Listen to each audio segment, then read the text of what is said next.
The midwives in Exodus chapter 1. The king told them, when you deliver babies, if it's a boy baby, you kill him, let the girls live. And Moses writes, they feared God and did not do what the king commanded. And because the midwives feared God, God gave them families of their own. Because they disobeyed the king, God rewarded them. Because in this situation, that was the righteous thing to do, because they feared God.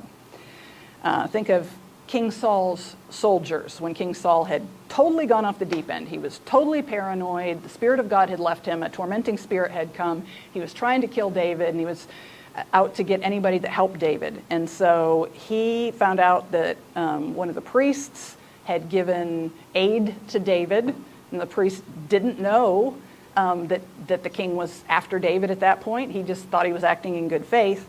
And so the king calls him in and orders his servants to kill all the priests of that town, kill all of them. And you know what? All the Israelites, his soldiers, would not obey that order because they feared God. It took Doeg the Edomite, somebody from another country, without the fear of God, to carry out the king's commands.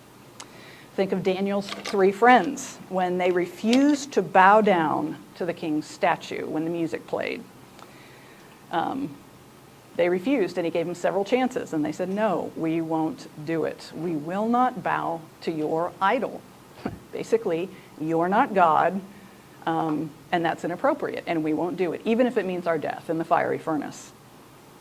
Daniel broke the king's law by refusing to stop his daily prayers to God.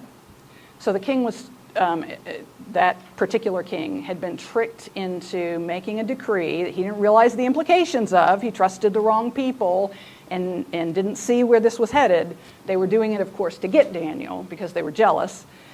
And so what does Daniel do? He keeps on doing just what he's always done. He does not adjust his worship schedule one bit. He just goes about doing it. Obviously, doesn't even try to hide it. And he gets in big trouble, and that's what got him thrown in the lion's den, but it's also what caused a great witness to go out to the world because God spared him. And then the classic New Testament example is the apostles when they refused to obey the Sanhedrin's order to stop teaching in the name of Jesus. And they famously said, we must obey God rather than men.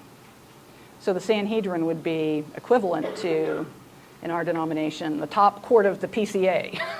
Whoever's at the top of your denomination. I guess for a Catholic that would be like the Pope or the Conference of Bishops or something.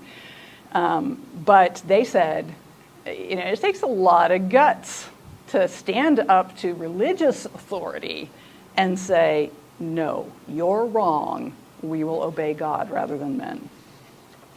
So civil disobedience is a Christian principle. It's a biblical principle. Lawlessness is not.